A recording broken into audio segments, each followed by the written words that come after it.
नमस्कार. साप्ताहिक पत्रकाच्या सोबत आहेत. सहकारातून लातूर जिल्ह्याचा विकास करणारे आपले पितृतुल्य व्यक्तिमत्व आदरणीय दिलीपरावजी देशमुख साहेब सभेला मार्गदर्शन करतील. धन्यवाद.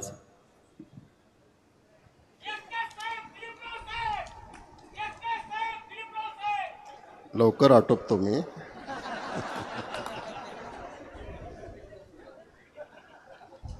महाविकास आघाडीचे लातूर लोकसभा मतदारसंघाचे उमेदवार यांच्या निवडणुकीच्या प्रचाराच्या निमित्तानं एक भव्य अशी सभा या ठिकाणी बोलवण्यात आलेली आहे. या सभेमध्ये मार्गदर्शन केलेले उपस्थित असलेले खास पुण्यावरून आलेले काँग्रेसचे ज्येष्ठ नेते आदरणीय उल्हासदादा पवार, आदरणीय वहिनी साहेब, आपल्या लातूरचे लाडके आमदार अमित भैया, लातूर ग्रामीणचे आमदार धीरज भैया, भारतामध्ये होत असलेल्या इंडिया आघाडीच्या अंतर्गत महाराष्ट्राची जी महाविकास आघाडी आहे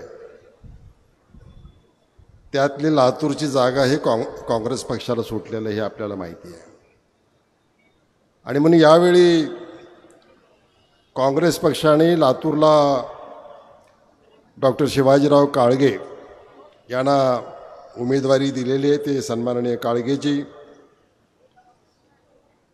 निवडणुकीच्या काळामध्ये अनेक सभा कमी वेळामध्ये करायच्या असतात आणि म्हणून घाईघाईनं का होईना आपल्यामध्ये मार्गदर्शन करण्यासाठी आपले माजी पालकमंत्री थोरात साहेब आपल्यासमोर येऊन आपलं भाषण करून गेले. आपले खासदार चंद्रकांत हंडोरेजी आपल्यासमोर आपले विचार मांडून नांदेडच्या सभेसाठी गेले. उद्धव ठाकरे शिवसेनेच्या नेत्या आणि आपल्या मुरुडच्या रहिवाशी असलेल्या अंधारेताई याही या ठिकाणी उपस्थित राहून त्यांनी मार्गदर्शन करून पुढील सभेसाठी त्या ठिकाणी गेलेले आहेत. सचिन साठे हे सुद्धा पुढील सभेसाठी गेलेले आहेत. व्यासपीठावरती असलेले माजी आमदार विनायकरावजी पाटील साहेब, बसवराज पाटील नागरकरजी, शरद पवार, शरदचंद्रजी पवार राष्ट्रवादी काँग्रेसचे जिल्ह्याचे अध्यक्ष संजयजी सेटे, आशाताई भिसे, आपल्या कन्नार लोहारा मतदारसंघामध्ये जे शिंदेसाहेब आमदार आहेत त्यांच्या सुविधे पत्नी आशाताई शिंदे, शिवसेनेचे नेते दिनकरराव माने, पप्पू कुलकर्णी, श्रीयुत बालाजी रेड्डी, रोहिदासजी चव्हाण माजी आमदार, ईश्वरराव भोसीकरजी माजी आमदार, भिसे नानाजी. ते माजी आणि माननीय म्हणण्यामध्ये माझा घोटाळा होऊ नये याची मी काळजी घेतोय. शेकापचे नेते सन्माननीय गोविंद गवारेजी, पुण्यावरून आलेले आमचे लक्ष्मण गोसाईजी, जिल्हा काँग्रेसचे अध्यक्ष श्री शैलजी उडगे, शहर जिल्हा काँग्रेसचे अध्यक्ष ॲडव्होकेट किरणजी जाधव, माजी महापौर सौ स्मिता खानापुरेजी, माजी महापौर दीपक सुळजी, माजी महापौर विक्रांत गोजमुंडेजी, प्रदेशचे सचिव श्री अभय साळुंके, ॲडव्होकेट समद पटेलजी, ॲडव्होकेट फारुख शेख चांदपाशाजी इनामदार, महिला प्रदेश काँग्रेसवरती कार्यरत असलेल्या उदगीरच्या सौ उषाताई कांबळे, सपनाजी किसवे, मिसेस डॉक्टर काळगे, सर्वच व्यासपीठावरील आमच्या महिला भगिनी,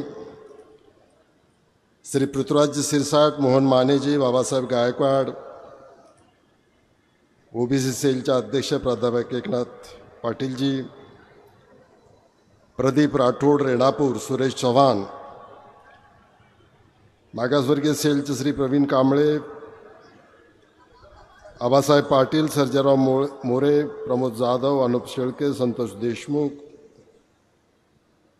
मोठ्या संख्येने या ठिकाणी कार्यकर्ते उपस्थित आहेत आणि ज्यांच्या या सगळ्या प्रयत्नामधून आजची सभा यशस्वी होत आहे. सभेला सुरुवात झाली तेव्हा आतापर्यंत लोकसभेच्या बऱ्याच निवडणुका झाल्या. आदरणीय पाटील साहेबांच्या 6-7 निवडणुका झाल्या. आवळे साहेबांची निवडणूक झाली. मध्ये 2 निवडणुका आणखीन झाल्या. एवढी मोठी सभा माझ्या तरी पाहण्यामध्ये यापूर्वी फॉर्म भरण्याची सभा, एवढी मोठी सभा मी तरी पाहिलेली नाही किंवा अनुभवलेली नाही आहे. आणि म्हणून अमित भैया, धीरज भैया आणि त्यांच्या सर्व तरुण सहकार्याच्या व्यासपीठावरचे काहींची नावं घेता आली, काहींची नावं राहिलीत. या सर्वांच्या प्रयत्नामधनं मला हे एक सभा यशस्वी झालेली दिसते. या सभेला फक्त लातूर शहर आणि लातूर ग्रामीणचे लोक आलेत असं मी मानत नाही आहे किंवा मला ते दिसतही नाही आहे. तर अगदी लोहा, कंधार आणि नांदेडमधनं सुद्धा या ठिकाणी बेटमोगरेकर जे नूतन अध्यक्ष आहेत आणि त्यांचे सहकारी उपस्थित आहेत. खूप चांगले विचार या अगोदर मांडले गेले. अहमदपूरमधनं आलेले चाकूर आहे, जळकोट आहे, उदगीर आहे, शिरूर, आनंदपाळ, देवणी, निलंगा, रेणापूर या सगळ्या भागातनं या ठिकाणी मला मोठ्या संख्येने कार्यकर्ते आणि मतदार या ठिकाणी मला उपस्थित दिसतात. आणि म्हणून मी पहिल्यांदा आपल्या सर्वांचं अभिनंदन करतो. निवडणूक जो काही माझा थोडासा अनुभव आहे त्याच्यामध्ये 2-3 टप्प्यामध्ये लढवली जाते. एक पहिला टप्पा हा फॉर्म भरण्याच्या पूर्वीचा असतो की ज्याच्यामध्ये उमेदवार कोण होणार, कोणाला उमेदवारी मिळणार याची चर्चा होत मग उमेदवारी पक्की होते. आणि मग उमेदवारी मिळाल्याच्या नंतर फॉर्म भरण्याच्या पूर्वी आपण प्रचाराला सुरुवात करतो, बैठका घेतो. बऱ्याचदा पहिला आठवडा तर ज्यांना उमेदवारी मिळाली नाही त्याची नाराजी काढण्यातच जातो. आपल्याला पुढे बघू, पुढच्या निवडणुकीत तुमचा विचार करू, गडबड झाली वगैरे वगैरे. पण काळगे साहेबाचं नाव जाहीर झाल्याच्या नंतर कुणाची नाराजी काढण्याची वेळच आलेली नाही आहे. जे वाटले की आता बहुतेक थोडेसे नाराज असतील त्यांना आम्ही विचारलं, काय नाही आम्ही लागलो कामाला म्हणलं. मग एकट्यात मी म्हणलं कसं शक्य आहे, म्हणजे आपला काही निभाव लागला नसता. म्हणले ही लढाई फक्त डॉक्टर शिवाजी काळगे हेच लढू शकतात आणि जिंकू शकतात. आणि म्हणून बऱ्याच दिवसानंतर काँग्रेस पक्षाकडे विक्रांत एक चांगली उमेदवारी आलेली. म्हणजे विक्रांतला सुद्धा फोन करावा लागला नाही बाहेर पडा म्हणून. कारण विक्रांत हा चांगला राजकारणी असण्याबरोबर चांगला भविष्यकार सुद्धा आहे. काय होणार आहे हे आपल्यापेक्षा अगोदर विक्रांतला कळतं. हे चांगली देणगी आहे, ईश्वरी देणगी आहे. काय पाटील बरोबर आहे की नाही. आणि मग मी म्हटलं की जर विक्रांत स्वतःहून कामाला लागले तर डॉक्टर साहेब 100% निवडून येणार आणि चांगल्या मताने निवडून येणार. बघा विक्रांत कसा फायदा असतो. म्हणून मोबाईल नुसतं हे करायचं नाही, तर बारकाईनं बघायचं. कोण आहे, कुठे आहे, काय चेहऱ्यावर भाव आहे, कसा उभा आहे, किती अंतरावर आहे, कशा हातवारे करतोय, या सगळ्या गोष्टी बारकाईनं पाहिल्यानंतर मला खूप चांगलं चित्र दिसतंय की उद्याच्या 7 तारखेच्या मतदानानंतर जेव्हा जूनमध्ये निकाल लागेल तेव्हा डॉक्टर शिवाजी काळगे हे लातूरमधनं प्रचंड मताने निवडून येतील अशा पद्धतीचं काम आहे. मित्रांनो, केंद्रामध्ये जे सरकार त्या ठिकाणी NDAचं बसलेलं आहे त्याला आता 10 वर्ष होत आहेत. एखाद्या समाजाचं, एखाद्या राज्याचं, एखाद्या देशाचं जर काही भलं करायचं असेल तर 10 वर्षाचा काळ हा स्टार्टअपसाठी खूप चांगला असतो. काही कमी काळ आहे असं नव्हे. एखाद्याला 5 वर्षासाठी निवडून देतो तेव्हा म्हणतात आता तर 5 वर्ष झालेत, आता तर आमचं नियोजन झालं आहे, आणखीन आम्हाला 5 वर्ष द्या. अशाच प्रकारची मागणी 2019च्या निवडणुकीमध्ये आपल्या पंतप्रधानांनी केली आणि लोक म्हणाले ठीक आहे आणखीन 5 वर्ष तुम्हाला देऊ. पण खऱ्या अर्थानं ज्या भारताला महाशक्ती करायचं होतं ते काम कुठे बाजूलाच राहून गेलं. महाशक्ती म्हणजे फक्त तुम्ही एखादी अर्थव्यवस्था खूप मोठ्या कोटीची केली म्हणजे ती महाशक्ती झाली असं नव्हे. देशाला जर महाशक्ती जर म्हणून पाहायचं असेल तर तळागाळातल्या माणसाची सामाजिक आर्थिक परिस्थिती ही उंचावली पाहिजे, त्याच्यामध्ये फरक पडला पाहिजे. आणि ते पाहिल्याच्या नंतर मात्र दुर्दैवानं पूर्ण नैराश्यजन्य अशा प्रकारचं एक वातावरण आपल्या देशामध्ये दिसून येत आहे. तिजोरीतला पैसा हा काही देशाची शक्ती नसते. त्या देशाची खरी शक्ती असते तर त्या देशामध्ये असलेले नागरिक, देशभक्त नागरिक, शिकलेले नागरिक, स्वतःच्या पायावरती स्वावलंबी झालेला शेतकरी, सक्षम महिला आणि स्वप्न पाहणारा युवक यांच्याकडे पाहून तो देश महाशक्ती झालाय का नाही, त्यांनी प्रगती केली आहे का नाही, या गोष्टी बघायच्या असतात. आणि ह्या गोष्टी जेव्हा 10 वर्षाचा आलेख आपण पाहतो तेव्हा आपल्याला एकच दिसतं की आम्ही पुढे जाण्यापेक्षा 25 वर्ष मागे गेलो की काय, अशा प्रकारची परिस्थिती. ज्या जातीवादाला गाढून डॉक्टर बाबासाहेब आंबेडकरांनी हे संविधान निर्माण केलं की सामान्यातल्या सामान्य माणसापासनं ते या देशातल्या मोठ्या उद्योगपती किंवा श्रीमंत माणसापर्यंत सुद्धा समानता त्यांनी आणली की त्या प्रत्येकाला एक मताचा, एक अधिकार, एक कायदा, एक न्याय, अशा प्रकारची भूमिका त्या ठिकाणी मांडली. जगामध्ये जर आज सर्वात अधिक चांगली जर कुठली राज्यघटना असेल, अमेरिका, इंग्लंड आणि इतर देशाच्या तुलनेमध्ये विचार केल्याच्या नंतर आजही परमपूज्य डॉक्टर बाबासाहेब आंबेडकरांनी जे कॉन्स्टिट्यूशन, जे घटना आमच्या देशाला दिलेली आहे त्याची तोड जगामध्ये कुठंही नाही आहे. पण नेमकी याच घटनेची, संविधानाची तोडमोड करण्याचा कारस्थान आज दिल्लीमध्ये असलेल्या सरकारमध्ये बसलेले लोक करता आहेत. आणि म्हणून मग त्यांचं जे काही 400 पार वगैरे वगैरेचे ज्या घोषणा आहेत आणि स्पष्टपणे काही लोक म्हणतात. आणि ह्या सगळ्या गोष्टी आता तुम्हाला ग्रामीण भागातल्या, खेड्यातल्या माणसापर्यंत जाऊन पोचलेल्या आहेत. आपण बघतो की साधारण एक 25% 18 वर्षाखालची जर लोक सोडले ज्याला मताचा अधिकार नाही, तर 70 ते 75% लोकांना हा मताचा अधिकार संविधानाने, कायद्याने आपल्या सर्वांना दिलेला आहे. आपण एखादं सरकार 5 वर्षासाठी जेव्हा निवडून देतो, त्या 5 वर्षातले 4 वर्ष 11 महिने ही सत्ता आपल्या हातात नसते.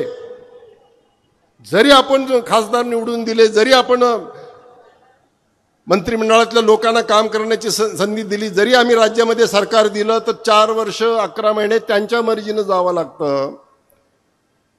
पण डॉक्टर बाबासाहेब आंबेडकरांच्या संविधानाची गंमत बघा, निवडणूक आल्याच्या नंतर आणि आचारसंहिता झाल्याच्या नंतर सरकार आता जनतेच्या हातामध्ये आहे. आता तुम्ही मालक आहात. आणि म्हणून ह्या लोकांना सभा घेऊन तुमच्या समोर हात जोडावे लागतात, तुम्हाला विनवणी करावी लागते, तुमच्या समोर येऊन त्या सगळ्या खऱ्या खोट्या गोष्टी सांगाव्या लागतात.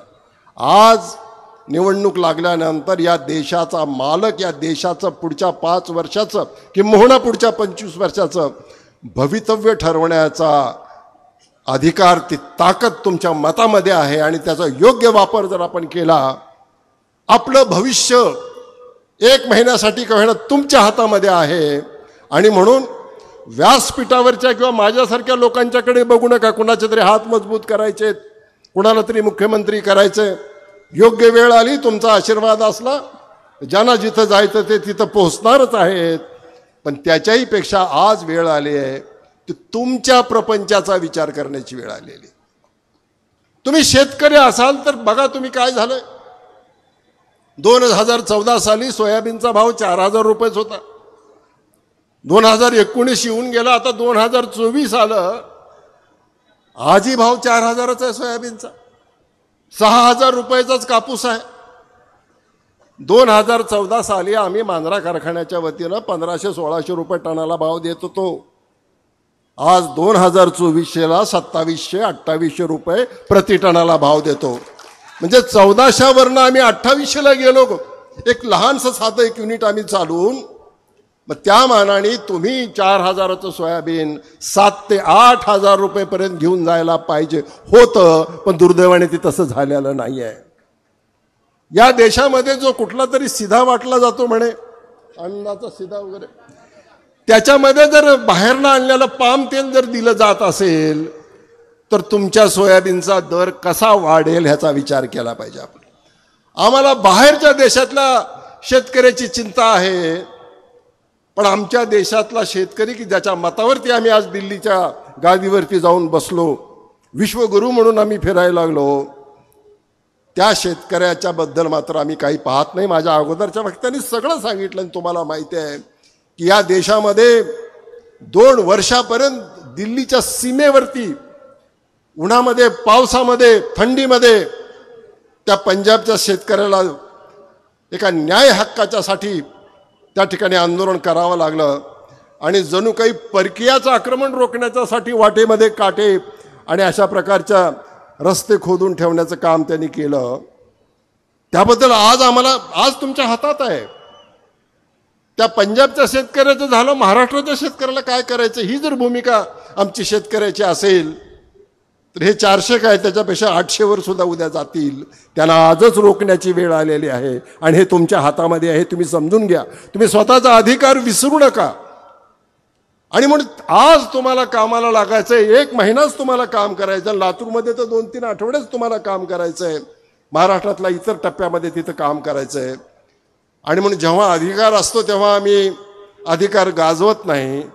राहिलेले 4.5 वर्ष मात्र आपण मग मोर्चे काढतो. गांधी चौकामध्ये गॅसच्या किमती लागल्या म्हणून तिथं चपात्या करत बसतो. आता तुम्ही चपात्या करायच्या नाहीत विक्रांत, तुम्ही म्हणजे काँग्रेसवाल्याने. किरण बाजूला ते म्हणजे साहेब माझ्यावर बिघडले की काय वगैरे. आता चपात्या करायचं काम आपण त्यांच्याकडे देणार आहोत. आम्ही गॅसच्या किमती कमी करणार आहोत. राहुलजींनी सांगितलं की शेतकरी कर्जबाजारी झालेला आहे, अडचणीत आलेला आहे. का कर्जबाजारी झाला? तो शेताला जात नाही म्हणून कर्जबाजारी झालाय का? तो शेती करत नाही म्हणून कर्जबाजारी झाला का? तो ऊस लावत नाही, कापूस लावत नाही, सोयाबीन लावत नाही, भाजीपाला लावत नाही म्हणून तो कर्जबाजारी झालाय का? नाही, तो हे सगळं करतोय. पण त्याच्या मालाला जेवढा भाव मिळाला पाहिजे तो भाव मिळत नाही. तो हमी भाव देण्याचं काम ही सरकारची जबाबदारी आहे. याची आठवण आपण करून दिली पाहिजे. आणि हे जर 10 वर्ष घडलेलं नसेल तर आता ह्याच्याकडनं अपेक्षा ठेवण्याचं काही कारण नाही. या सरकारलाच आता बदललं पाहिजे. आणि हे बदल करण्याचं काम आणि इंडिया आघाडीचं सरकार या देशामध्ये आणण्याचं काम हे तुमच्या एका मतामध्ये आहे. एक बटन तुम्ही जर काळजीपूर्वक दाबलं आणि इंडिया आघाडीच्या उमेदवाराच्या समोर जर हे सगळं काम केलं तर हे सगळा बदल होऊ शकतो. नारी शक्तीचं काहीतरी एक बिल आणलं. आमच्या महिला बिचाऱ्या सरळ स्वभावाच्या भोळ्या आहेत. काही महिलांनी त्यांनी प्रभावित होऊन आपला पक्ष सोडला. पण हे बिल 2030ला येणार आहे हे काही त्यांना माहिती नाही. 2047 पर्यंत आम्ही राहणार आहोत असं म्हणतायत. आणि 2047ला ची आश्वासनं जर ह्या सभागृहामध्ये मंजूर होणार असेल, तुमची मुदतच संपायला आलेली होती, तर आता आणखीन या देशातल्या लोकांना ते कसं बनवणार आहे? त्यांना आपण आता किती दिवस या गोष्टीला फसणार आहोत हे आपण समजून घेतलं पाहिजे. साधी एक गोष्ट आहे. खरं म्हणजे कुणी कुणाला फसवू नये.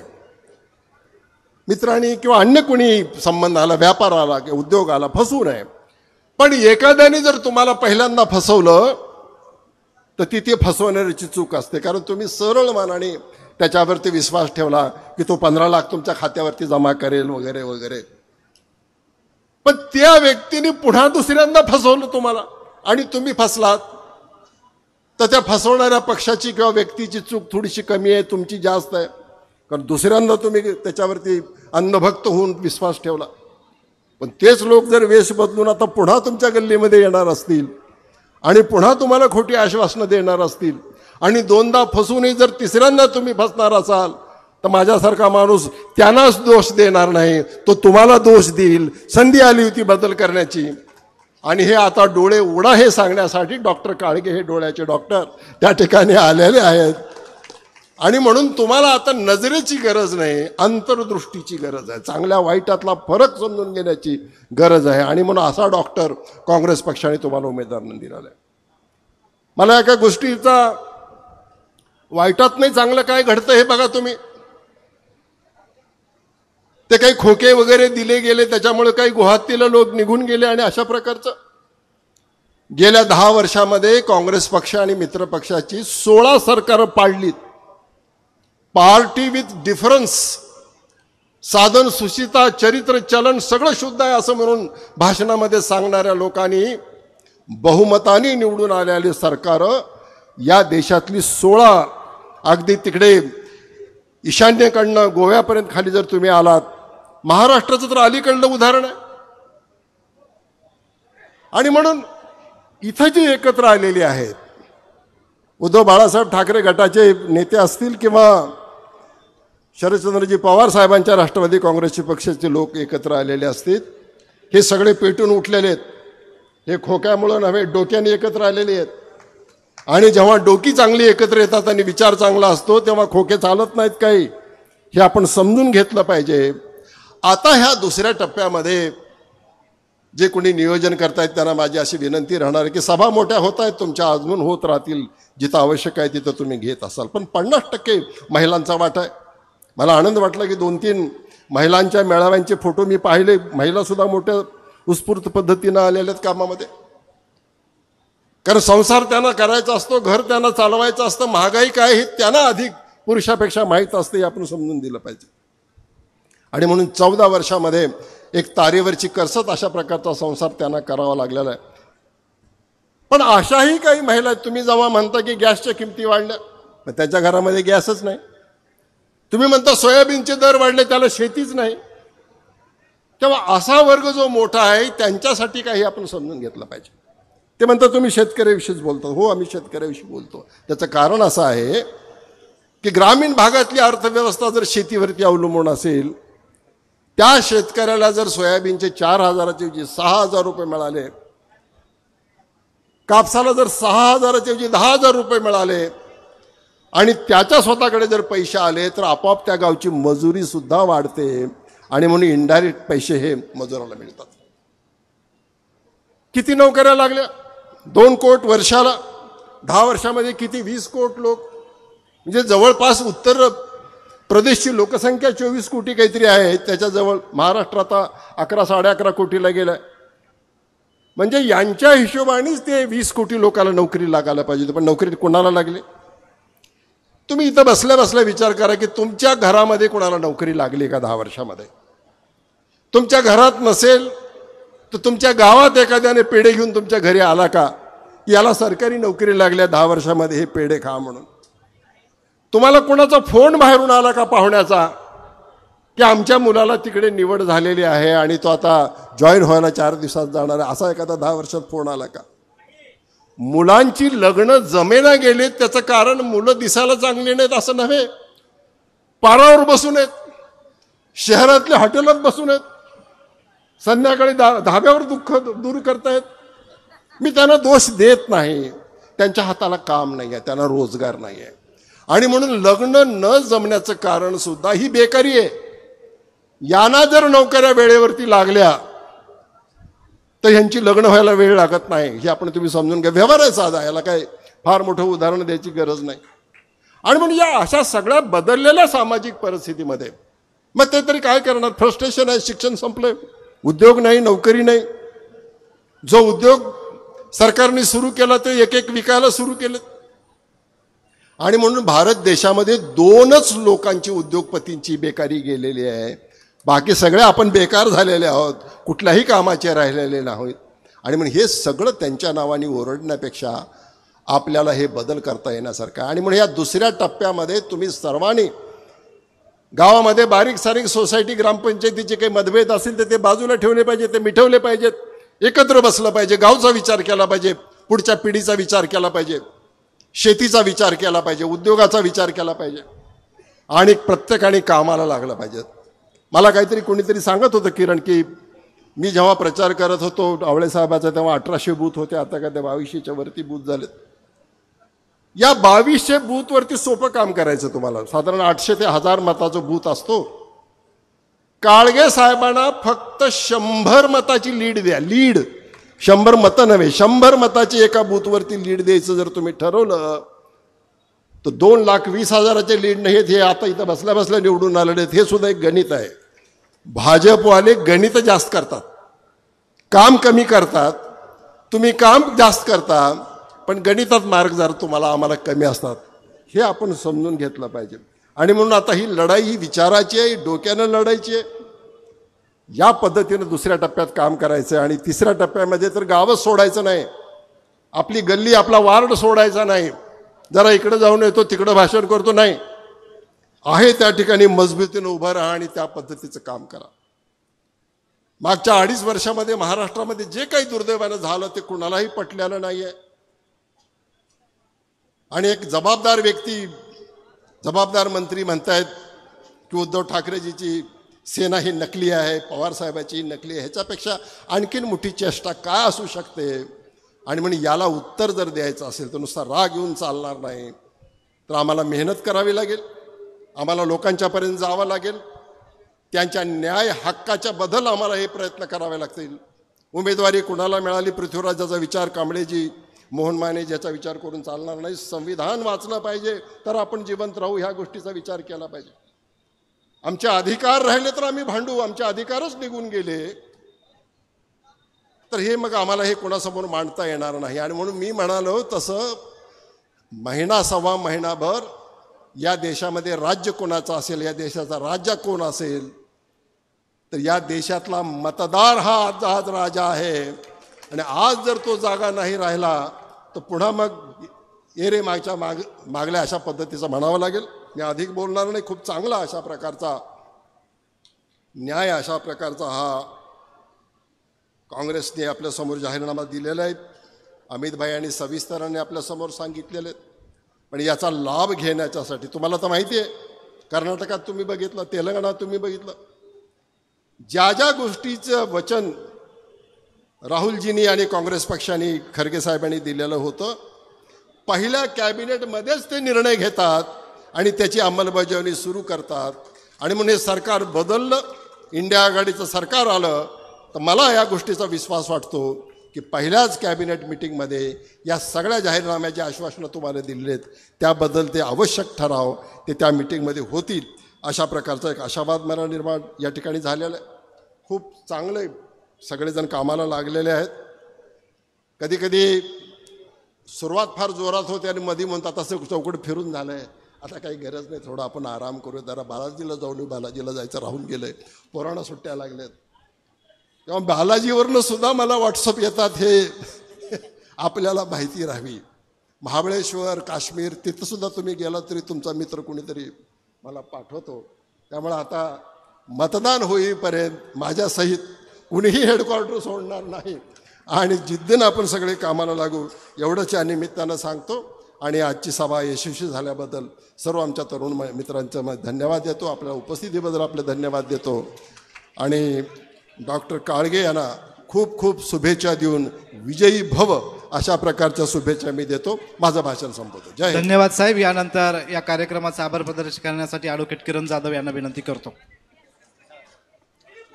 आजच्या या विशाल सभेस महाविकास आघाडीचे सर्व आदरणीय नेते उपस्थित राहून त्यांनी एक परिवर्तनाचा विचार या ठिकाणी आपल्या सर्वांसमोर मांडलेला आहे. आणि आपण सुद्धा इतक्या उन्हामध्ये या ठिकाणी बसून राहिलात त्याबद्दल मी आपल्या सर्वांचेच हार्दिक हार्दिक आभार व्यक्त करतो. धन्यवाद. जय हिंद, जय महाराष्ट्र.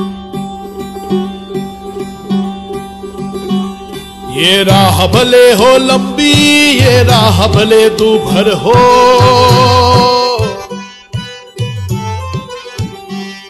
इस राह पे चलते चलते हमको गाते जाना है.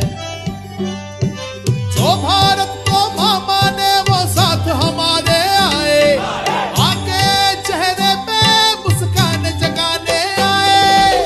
हम अंधेरे धुल जाएंगे जब पाएंगे न्याय, हम तीन रंग लहराएंगे जब पाएंगे न्याय. हम सब अंधेरे धुल जाएंगे जब पाएंगे न्याय, हम तीन रंग लहराएंगे जब पाएंगे न्याय. न्याय जो मजदूर किसानों की मेहनत में रंग लाए, हर औरत के साथ चले, हर एक युवा के संग आए. न्याय जो भागीदारी का हर एक को अपनाए, 5 न्याय का परचम अपना गली गली लहराए. हम जुड़े और जुड़ जाएंगे जब पाएंगे न्याय, हम 3 रंग लहराएंगे जब पाएंगे न्याय. हम जुड़े और जुड़ जाएंगे जब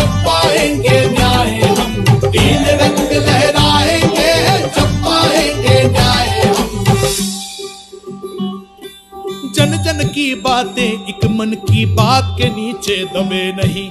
भारत माँ के बच्चे दानव दल के आगे झुके नहीं। संघर्षों की परिभाषाएं भविष्य को बदलाए। न्याय के पथ पर चलने वाले न्याय से पहले रुके नहीं। सब एक साथ मुस्कान